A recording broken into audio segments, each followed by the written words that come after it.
What you're looking at right now is huge. Thousands of music fans getting ready to crowd into Fulton County this weekend with that very scene. No, we're not talking about Music Midtown. That's already happened this past weekend. We're talking this coming weekend, a big event. This time we're talking about Tomorrow World 2013. The three-day event is being held for the very first time outside of Europe, and it's going to be right in our own backyard near Chattahoochee Hills. That's near Peachtree City, south of Atlanta. It kicks off this Friday, and organizers expect it to be big. This right now is an overhead look from this afternoon as organizers put the finishing touches on the festival grounds, everything from the stages there to the campgrounds where people will be camping out and enjoying themselves. Joining me now is Tomorrow World Project Manager Sean Kent. Good to have you, and boy, this is exciting. You've been in town since the beginning of September putting all the pieces together. So I understand it's going to be some 500 acres, 300 acts, 180,000 people you expect. What can we expect here in Metro Atlanta? Explain how this is all going to take place. Well, Tomorrow World is really probably it's going to be the biggest festival in America. We're bringing over for the first time a European festival. So there's a lot of tents, there's a lot of infrastructure, a lot of decoration that actually has never been seen in American festivals. All electronic, all rock and roll? What type of music? Well, the music is primarily electronic music, yeah. So it's going to be just DJs playing all the time, but electronic music is very broad, so we've got a wide range from the real techno beats all the way down to really cool progressive house. You're expecting 180,000 people. Why expand it out of Europe? You've been in Europe now for, what, 10 years? Why expand it out of Europe? Why Georgia? Well, we have had so much interest in Tomorrowland in Europe for the last 10 years. We have 2 million people subscribing for tickets every year. We had to bring it somewhere in the world. America was our biggest choice, and Georgia here in South Fulton County, we found the most beautiful location, the most beautiful nature, the perfect place for Tomorrow World. Wow, okay. And so what's being done in terms of security for all these people you're expecting? We have a great amount of security set up there. We've got an incredible safety plan. We've been doing this for 10 years, so we're very well experienced in how to keep the place safe, how to keep you safe in terms of weather conditions, and keep our public safe. Yeah, all right. So it's rain or shine. It's a rain or shine event. It's a rain or shine event. That could be a lot of mud. That's what we had this past weekend for Music Midtown. But not wishing you any ill, though. Hopefully you'll have some great weather. This is the first festival that has set a minimum age of 21. Tell me why you do that and how you enforce that. It was a very important decision. In fact, we're the only festival in America that is a 21+ event. So we want to attract responsible, mature people for this music, for this festival. And because we're such a high-quality festival, we really want to allow people to understand that electronic dance music isn't just for teenagers. It's really for every age. All right, but minimum age 21. You got to prove that. All right, can people still buy tickets? They sure can. Yeah, Where? we got day tickets available online at tomorrowworld.com. All right, tomorrowworld.com. Sean Kent, project manager. Good luck. Great, thank you. Thanks Hope so to much. see you there. Well, we'll see about that. I'm not sure I would fit in very well, but I am over 21. You can make it. Okay, I can promise you that. All right, don't forget, we posted a link with all of the performers on our website. A lot of performers. I said 300 acts. You can go to 11alive.com for more information. Sean, again, thanks. Okay, thank you. I'm Randy Waters at Turner Field, where the Braves open a 7-game homestand tonight that will close the regular season. First, the Brewers in town, then the Phillies. The important thing is they want to win enough games so they will get home field advantage in the upcoming National League Division Series. Ideally, that would start a week from Thursday with the wild card survivor coming here to play the Braves. Although some things are going to be different this week as far as regulars and if they get some rest. In fact, Freddie Gonzalez said he might rest 2 or 3 at one time, but certainly not 4 or 5 because, as I said, they still need to win some games. Batting practice was optional today. Players didn't need to report until 5 p.m. And, in fact, the goggles were still hanging in Craig Kimbrell's locker from the celebration in Chicago last night to protect his eyes from the bubbly stuff. Freddie Gonzalez says you savor this division title. There's no guarantees that what Bobby and John Sherhulst did here for the Braves 14 in a row, you may not never happen again. Last year Washington won the division and they're not in it. We were in. One regular who will not be here tonight, catcher Brian McCann. He and his wife Ashley welcomed a new member of the family, baby girl Colby, into the family late this afternoon. So his absence, understandable. Brenda. It is indeed. Congratulations to them. In celebration of our hometown team clinching the NL East, well, we've put together a list of the 11 most awesome things about the Atlanta Braves. So what do you think about this? Could you add to the list? Just go to 11alive.com. Right there on the homepage, you can see the list. And of course, we want to know what tops your list of what makes the Braves so awesome. Find us on Facebook. Let us know what you think deserves to make the list. Oh, yes. Hopefully the weather continues to stay lovely for Tomorrow World this coming up weekend. Brenda, I know you're going to be going out there, right? I just might. You never know.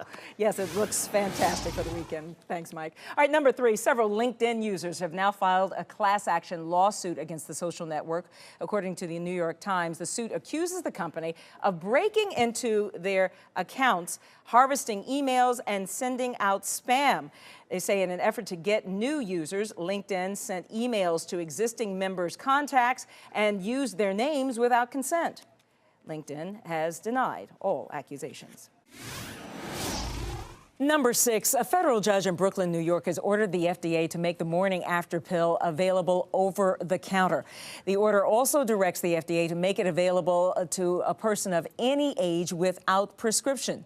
Joining me now are Stacey Fox with Planned Parenthood and Jay Watts with Life Training Institute to talk more about what is no doubt a very controversial decision by this judge. So, Stacey, let's start with you. What does this ruling mean to you? Deborah, you know, this ruling is a long overdue step forward for women's health. You know, this ruling makes good sense, and it's good science for women of all ages. All right, Jay, I have to bring you in on this. I'm sure you are taking the opposite point of view. Yeah, I'm not in principle against contraception, but when the judge says that Secretary Sebelius' position was unreasonable, arbitrary, and capricious, and all it said was that women categorized at this point as 17-year-old adults and over have access to this drug, and that women 14, 15, and 16-year-old girls need a prescription to get it. I don't see that as unreasonable or capricious or arbitrary. It seems to be the kind of thing that we as a society are used to, setting limits on our young people so that adults have to be involved and to know what's going on in their lives. Do you think this promotes sexual promiscuity among young kids? The research on whether or not EC promotes sexual promiscuity is kind of off and on. It used to absolutely no, that you saw no increase. There's some research lately that says you may see some increase. I see that as less the issue than it is the idea of the government saying that families, whatever their cultural background, religious background, or ethical background, should be left out of the medical decisions of their children at the ages of 14, 15, and 16 years old. Yeah, all right, Stacey, chime in. You know, well, how do you counter that? The issue here is that the FDA's rules are about science, not about morality. And so this is about a drug and its efficacy and its need for women of all ages. And so when contraception fails or there's unprotected sex that happens, women need fast access to emergency contraception and don't need to have hold up at the pharmacy counter. It seems to me that we are at the intersection of pregnancy prevention and sexual promiscuity. That's sort of how I might characterize it. Would you characterize it the same way? And where does this road lead us? Well, I think what's interesting is when you say that science dictates policy, the position that 14 and 15 and 16-year-old people ought to have access to it isn't a scientific determination. That's a worldview determination. And so when we have this intersection, that's a moral that is in point itself of view. a moral point of view. Do you agree or disagree with that? Well, I don't disagree, but the FDA doesn't make moral decisions. The FDA makes decisions based on science. But for the judge to say that they ought to have access to it is for the judge to introduce his own moral point of view into this discussion. But to do it by saying that this is science versus morality is an unfair characterization, and it puts one side looking like they are against science. I'm not against science. I love science. I just think 14 and 15, 16-year-old children have to have their parents involved in their life, or a doctor or some medical professional. But the research that the FDA did in 2011 said that all women of all ages should have access to emergency contraception. And I think the arbitrary piece is, what's the difference between a 16-year-old and a 17-year-old? That feels a little bit arbitrary. You think we're on a slippery slope, though? When we start sort of trying to define what's an adult and what's not an adult, are we on a slippery slope? Where are we headed? The point of emergency contraception is to reduce unintended pregnancy. Over half of pregnancies in the United States are unintended. So if we open up access to emergency contraception, we're going to have impact on those rates. There is no scientific evidence to support that. Dr. James Trussell, who is one of the world's leading researchers in contraception, says that this particular brand of contraception, of emergency contraception, may do more or probably does more than nothing. It doesn't affect it. This particular brand of contraception doesn't appear to affect it. And so to say that we ought to give it to children of that age when there's no evidence to support the fact that it actually does stop unintended pregnancies seems to be a far reach into the lives of people and their ability to manage what's going on in the lives of their children. All right, we're going to have to leave it there. Wish we had more time, but thank you very much again, Jay Watts and Stacey Fox. I appreciate you both. All right, as we've said, anyone, even girls under the age of 16 are able to get this drug without prescription. Earlier today in our studio, I talked with our Dr. Sujatha Reddy about the health implications of all this. The morning after pill, as you well know, needs to be taken within 3 days of unprotected sex. Is it safe for young girls? You know, Brenda, it really is. We prescribe estrogen, progesterone birth control pills to young adolescents all the time. In a way, the morning after pill is actually safer because it's actually just progesterone with none of the estrogen side effects. So yes, I do think it's safe. It's probably safer than getting pregnant at that age. Is it worry-free, or as an OBGYN, are there any concerns that you have about this?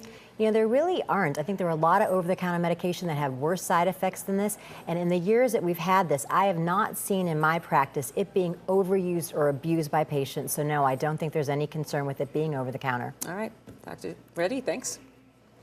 All right, number 5, the revolving restaurant atop downtown's Weston Peachtree Plaza is getting a $1 million makeover. The Sundial Restaurant Bar and View will close April 28th for renovations. It's expected to reopen in August with the new decor and a brand new menu.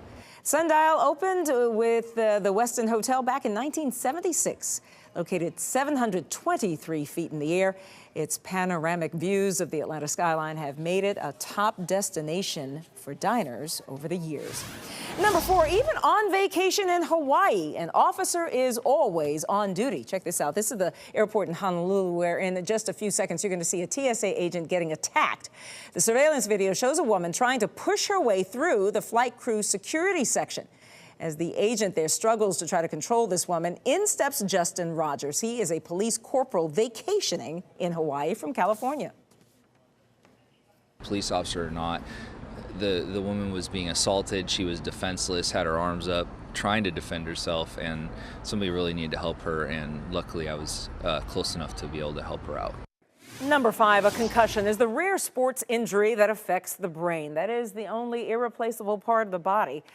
We've seen so much focus on concussions in football lately, not just among the pros, but among kids as well, those young athletes.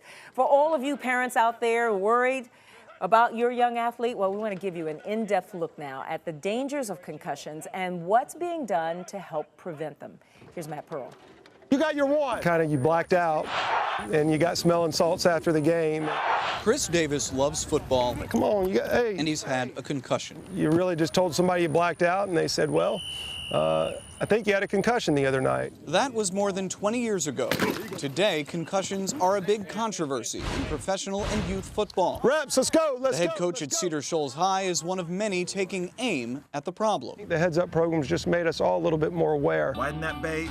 Davis signed his school up for Heads Up Football. The program, run by USA Football, teaches players to tackle with their heads up. When it comes your time to make a play, you're going to do what you've been taught. And that's what this program does. But Davis freely admits it only solves part of the problem.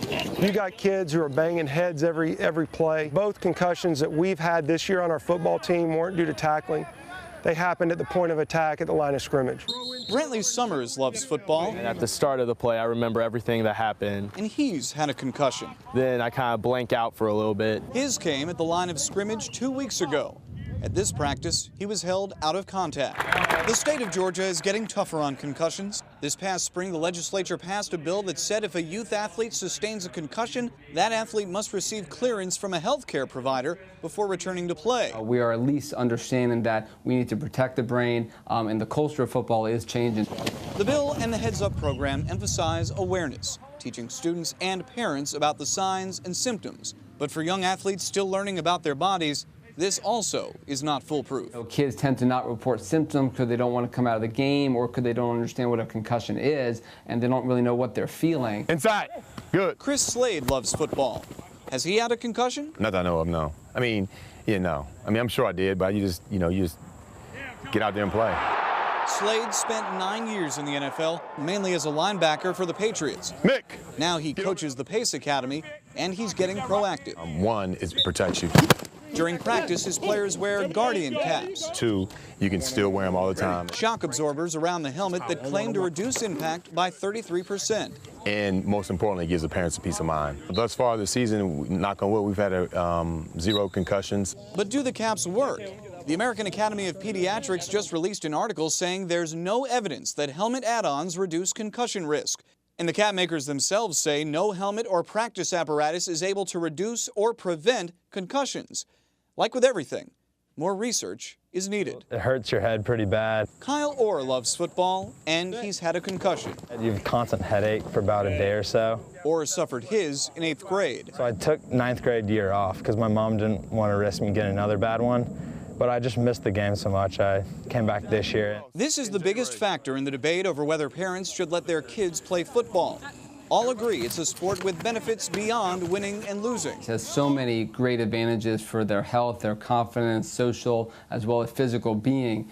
We just need to understand the risks involved. Those risks, for some, are too much. Last year, participation in youth tackle football fell 6%. The research being done on concussions may not bring tangible results for years. There has certainly been a great increase in the awareness of what a concussion is and how to look for it.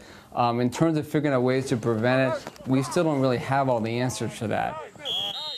We want to provide as much information to parents as possible. You can find all of the research, studies, data, and other information mentioned in this story on our website, 11alive.com.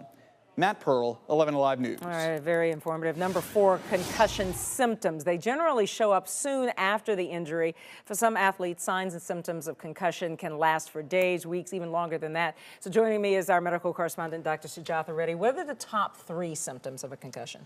Yeah, so for parents out there, the main 3 I would look for would be a headache. I would also look for any type of passing out or loss of consciousness, even if it's for a second. If your child blacks out, that's a very important sign. And then confusion or foggy thinking would be the next on my list. And I'm sure that a lot of young jocks want to get back out there on the field as quickly as possible. Yeah. So how long should they stay out and recover before they get out there again? Yeah, and that's a really important point, because if you ask an athlete or a kid, they're going to say, I'm ready to play again. I'm good, yeah. So what we really need to look for are, measures. And so now there's actually structured tests that a healthcare provider can give a person who's had a concussion to see, are they back to normal? Are they back to their baseline? And then you can also put them through activities once they've recovered from their concussions. Their symptoms have gone away. How do they do on a treadmill? How do they do doing a Sudoku puzzle? Do their symptoms come back? So we now have ways that we can actually measure how these people are recovering from their concussion. So these are things a healthcare provider can do, and then you can decide when do you let your kid go back on the field. Right, well, the first stop is at home. I mean, really, don't let your child talk you into letting them go back and play again. Yeah, I think we've really learned that you really have to take this seriously, because we know that once you've had one brain bruise, a second concussion or a second brain bruise leads to more problems, and we're just seeing this happening. So especially in these youngsters, you really have to be cautious. Yes, err on the side of precaution for sure. All right, Sujatha, thanks. Take care. Okay. Highs will be in the lower 80s. All right, thank you, sir. You got it. At number 2, a lot of moms and dads are bending the rules, apparently, when it comes to buckling up their kids in the car. A new report out finds 1 in 4 parents drive without their kids wearing a seatbelt. Parents, get this, with higher incomes and higher education levels were most likely to allow their kids to be unbuckled. Parents say they didn't buckle up when they were in a rush or when they were rewarding their child. But and safety experts say, all kids should be buckled up at all times. All right, coming up, an update on the Navy Yard shooting today, including some new information that we've just learned about the alleged shooter's background when we come back.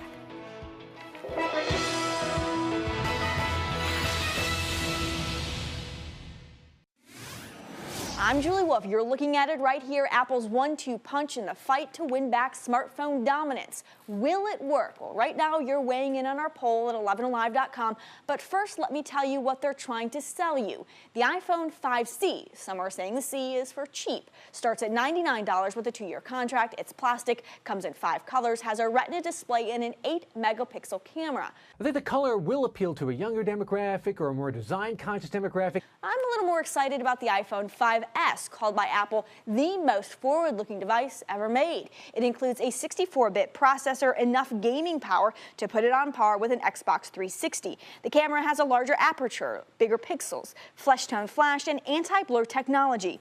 And the most futuristic element, fingerprint recognition. It'll set you back at least $199. Touch ID uses a key you have with you everywhere you go, your finger.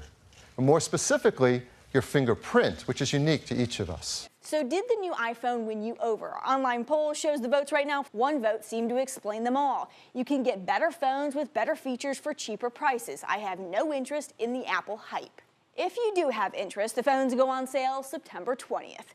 Julie Wolf, 11 Alive News. All right, there you have it. Number 4, if you heard a loud boom and saw a bright light in the sky last night, it wasn't a spaceship or UFO. You were experiencing instead a meteor. NASA says that a baseball-sized comet entered Earth's atmosphere, traveling at 76,000 miles per hour. Though experts say just 3 seconds after hitting the Earth's atmosphere, it disintegrated, and that's what produced that flash of light and the loud boom. And I'll tell you what, my Twitter feed went nuts. By the way, it is at Mike Francis WX, and this is from with morning lows across the board in the lower 60s. Brenda, looking really good this weekend. How about that? Very nice, sir.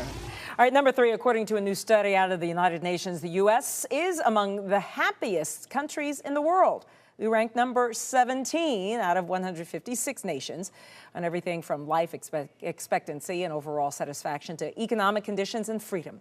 The U.S. actually dropped 6 spots this year due to mediocre life expectancy and a perceived drop in freedom. Denmark and Norway, they had the highest levels of happiness, while African nations such as Rwanda scored the lowest. Number 2, NBC's new game show Million Second Quiz debuted in prime time last night, and you can still get in on all the action. It's a trivia marathon going on around the clock for 12 days straight. It takes place on a 60-foot outdoor set in New York City, where the players on the show also face competition from viewers playing online at home. That means you. By the way, the questioning never stops, all leading up to the grand finale next Thursday. So don't miss out on tonight's episode at 8 o'clock right here on NBC. All right, coming up, how many are honoring the September 11th victims this year on this, the 12th anniversary of the attacks? Doug Richards, 11 Alive News. All right, joining me now in a roundtable discussion about this are defense attorneys Jerry Froelich and Bill McKinney. Thanks for being here. And former prosecutors Peter Odom and Bob Wilson. Thank you both, all 4 of you rather, for joining us. All right, let's start with you. I'm going to start with you, Peter, for just some groundwork here. Sure. First, about rape. What constitutes rape in the state of Georgia? To prove this case, the government, the state, has to show that this woman was subjected to intercourse without her consent and by force. That's the basic case that the state has to lay out. About by force. The most controversial part of this investigation, though, is that the victim admits that she had been drinking. There's a lot of witnesses to what supposedly happened. This woman was not passed out, but she was conscious. How difficult will it be to prove that she was raped, that there was some force? I'm gonna pass this first to the defense attorney. It's going to be very difficult, and I don't think they should have ever been arrested. I think this is a disgrace to arrest them based on this police report. And both, I might add, all 4 of you have read the police report. That's correct. Read Absolutely. the witness testimony. Yeah, that's correct. And this isn't like there was a very famous case just recently in Ohio, if you remember, where there were 3 high school football players. Yes. And the 14-year-old had passed out, and they stripped her and had sexual intercourse. This woman was standing up. People say that she consented to it, and that she was drinking. But just because you're drinking doesn't mean that you didn't consent. In fact, I think that also adds to her against her story. Let me bring Bob in on this. Bob, you are a prosecutor, former prosecutor. All right, so would you take this case on? I mean, yes, she was drinking, but there are also witnesses who say she didn't even recognize her friends, that she was really acting strangely out of her head. Was she incapacitated enough to fall into the category of not being able to give consent? I don't think you can tell yet. I think this type of case puts the prosecutor in a position where their moral and ethical duties rise to the surface. They're a quasi-judicial officer. They've got to review this case, and I would take and put my best investigators on it. I would go back through this entire case, re-interview every single witness, and I would put them under oath, and I would find out as best I could what the facts really are. Right now, this case is thin, and I'm not sure that it could go forward, and I'm not sure that it would be proper to indict it at this point. But you've got to give the victim a fair hearing. You've got to be sure, because if she's too intoxicated to give consent, then you've got a case. Right. If somebody puts something in her drink, you've got a case. But looking at all these facts, you've got to go back through them. Every single witness Well, has let's got talk to be about the witness. separated and interviewed Let's talk together. about the witness, Bill McKinney here, defense attorney. So we have witnesses here. We've got their statements from the police report. A lot of their story does jibe, but all of these witnesses were also drinking. So what does that do to their credibility? You're talking about credibility. I think the most important thing, the most telling thing is when she got in a car, she told her friend to watch me tonight, I'm going to do something. And the credible witnesses are female students, fellow friends of her, who told her to stop and tried to pull her away from her actions and her conduct. These aren't males covering for males. This is another female and a friend who tried to stop her from her acts. They're victims in this case, but the victims are these young men. I think this was girls gone wild. I think she was possibly on drugs that night. So she said she might have smoked. She had something called Marley. And in this case, I think they're victims, but I think it's the young men who were there, not her. Brenda, one thing I thought that was very important, and one of her girlfriends said, "What are you doing?" And she said, "I know what I'm doing."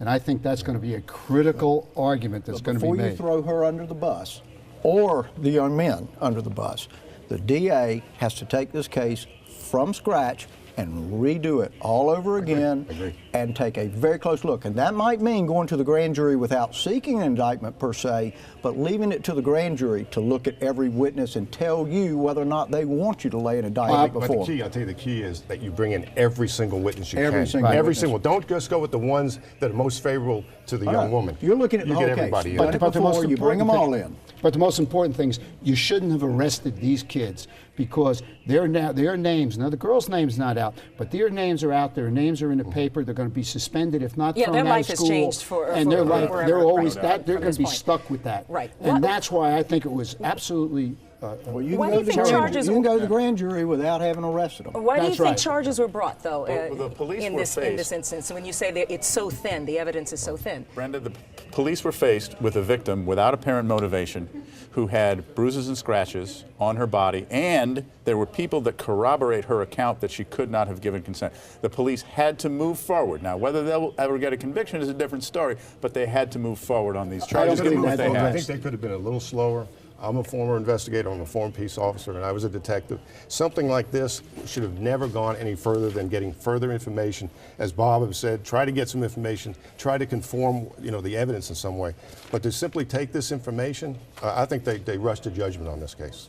Oh, I don't think there's any doubt about it. And I think they're going to have real problems in a courtroom if they get an indictment. And if they put everybody before a grand jury, they may not even get an indictment. And that's what should have been somewhere done. You got to put brakes on it, and you've got to look at the thing from top to bottom, corner to corner, and weigh it all out. Because witnesses on paper are not always the same as when you see them. And she does have a motive. I mean, all of a sudden now she's done some things, and she wakes up in the morning, the girlfriend says, everybody knows, so you've got to have an excuse. She says that she only had a half a drink, and someone must have put the drink in the club. Yet her girlfriends say she was smoking some kind of, Marley, and she was drinking at the thing. So there's reasons, she has motives to cover. I was standing here with 4 attorneys. Anybody, would you take this case on? Would you defend it? Would you prosecute it? I defend it. I would do what we're all suggesting before prosecuting it. I would find out what the blood evidence says, what the physical evidence says, and I would talk to every witness. And as suggested, put on the brakes. Yeah, that's exactly what I The would unfortunate do. part of all of this is, though, as your point was made earlier, that these names are out here of all of these basketball players. Their lives, no matter what happens from this point forward, their lives are very different from now on. You can't unring a bell. Exactly. Right. All right. Gentlemen, thank you very much. Really appreciate your insight on all of Thank this. you. All right, we are going to move on. All right, joining me now is a panel of medical experts to talk more about this. First, our Dr. Sujatha Reddick, our medical correspondent, is here. But joining her is Dr. Heather Richardson, a breast cancer surgeon at Piedmont Hospital. Also, Selvi Palnappan. Did I say that correctly? I hope I didn't mangle it. No, she is a certified genetic counselor at Northside Hospital. And finally, Dr. April Speed, a member of the board of the Komen Foundation and a breast cancer surgeon at DeKalb Medical Center. So thank you very much, ladies, for being a part of this conversation here. I would say, isn't it extreme to take this kind of measure, to have a double mastectomy, even when you don't have cancer? I mean, isn't that just over the top? Especially, there are other options out there. I'll direct the first question to you. You know, there are other options, but this was the best way for her to prevent going through what she saw her mother go through. And I have to say, I so admire her, and she went up a huge notch in my book for doing this, because it really is the best way for her to prevent breast cancer, and it was the right decision for her. So no, I don't think it was too extreme. All right, so you don't think the options that are out there already on the table are worth considering when you test positive for something like that? They're good options, but not as good as this. Yeah, all right. So when you find out that you have tested positive for BRCA, Salvi, let me turn to you and just say, you know, is the first order of business, the first step to get genetic testing if you know that you have the great possibility of getting cancer, you have it in your family, you suspect, I should say genetic counseling even. Is that the first step? Yeah, absolutely. I'm biased. I'm a genetic counselor, obviously. Yeah. But, you know, if you're considering genetic testing, a genetic evaluation by a genetic counselor is extremely important. We're talking about BRCA today, but there are lots of other genes that can also increase the risk for cancer. So as a genetic counselor, we're trained to look at hereditary factors in a family history and determine, is this family history hereditary? And what gene is causing the cancer in this family. Can't you have sort of counseling in your OBGYN's office? Can you? Yeah. And not everybody needs the test, and not everybody needs to go all the way to a counselor. Mm-hmm. Yeah, I mean, that's extra money. That's an extra step, right? I have to make an appointment with a geneticist, I have to do the counseling, and then I have to make another appointment with another doctor. I mean, all of this costs money. Right, and we have these kits in our office, and I'm sure you guys have them in your office. And so since we have the patient there, it's a simple blood test, and we can offer it. It is a good option to see a genetic counselor, but I think, in my opinion, you don't have to. Yeah. Because it's not right for every woman, and I think that's the important thing that you mentioned. I'm so proud of Angelina Jolie for sharing her story, but it's not appropriate for every woman. Oftentimes, it may be cost prohibitive and also raise a lot of anxiety unnecessarily. Well, let's talk about the cost. And most people don't. And genetic testing is not an option for a lot of women. Right. So, which is why it's important to have the evaluation first to determine that. Yeah, not everyone needs to have the test. For instance, if you just have a fairly ordinary background for breast cancer, then it's likely that it happened just accidentally, and less than 5 to 10% of all breast cancers are associated with this type of genetic mutation. So we don't want people to go stampeding towards their doctors just because they've had a relative with breast cancer. So this is most people don't need the test, and most people don't have the gene. All right, so what's the cost for the test, and does insurance cover it? Most insurance companies actually cover the testing. It's about a $4,000 test. So it is quite expensive, which is why it's important to test the most appropriate women. Oh. Now, one of the things that we do as a genetic counselor is discuss the options. I know you brought up that Angelina Jolie made such a huge decision. Drastic. Well, it's a very personal decision. I mean, I've had women who have decided to opt for screening instead of doing a prophylactic mastectomy. Just to keep up with it and just do screening more often. And so part of the discussion before testing is actually discussing the options. First of all, finding out whether you want to know. Are you ready to know that you're positive? Yes. And then second of all, how is it going to impact you and the rest of your family? Well, this is inherited. I have to ask, how is it going to impact your pocketbook? I mean, so if you find out that you indeed are positive and you find out ahead of time, are you at risk of the insurance company dropping you? Well, after there's actually a federal law that was instituted in 2008, 2009 that prevents insurance discrimination. Right. But so we do have protection. In terms of the coverage, after August 2012, the Affordable Care Act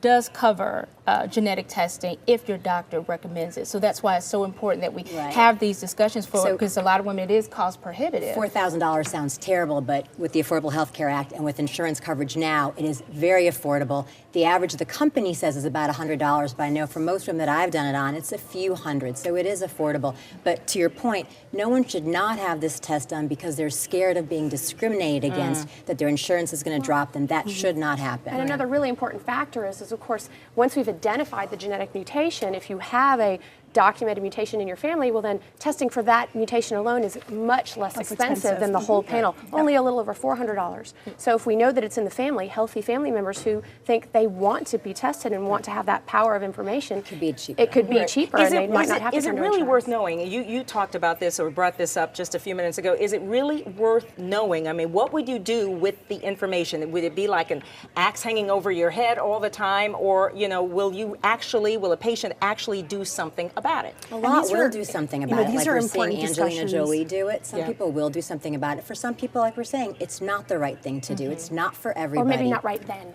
Yeah. Not right then. Yeah, because no two patients are alike. It's no longer one size fits all when it comes to breast care, and that's the great thing about it, but also that's what makes it more challenging. So you've got to have those discussions with your healthcare providers. And in terms of the cost, you can go to Komen.org. There are a lot of Komen affiliates throughout the state and the country that will offer genetic testing at low or no cost because they've committed to grants. I think about $34 million just in BRCA1, BRCA2 testing and devising better ways of treatment and devising their patient-specific treatment plan. And that's the most important thing. One really important point, though, that you mentioned is if you test negative, it doesn't mean you're not going to succumb to breast cancer or develop breast cancer, because only like less than 10% are associated with this gene. That's a good point. So a negative test does not mean don't get your mammogram. You're not in the clear. Right. So important, whatever you do, to stick to your screening, get your mammograms, do your breast exam, see a provider, and get a clinical breast exam. All that is so important. All right, well, that's a great way to end. Every and year. this is just we're run out of time. That's a great way to end the conversation. I know you've got lots more information to share with us, but we are sadly out of time, ladies. I want to thank you very much for joining us. If you'd like more information on BRCA BRCA testing, the Help Desk actually has put together a resource page on our website, 11alive.com. There you find all kinds of information on everything from whether the test is right for you, as these ladies have talked about, how it can help, and how to check if your insurance covers the cost. It's all under links in the news right there on our homepage. Again, ladies, thanks so much. All right, coming up, those pesky baggage and ticket change fees that we've all grown accustomed to, well, they're now being credited with actually saving the airline industry. Hear just how much we forked over last year alone.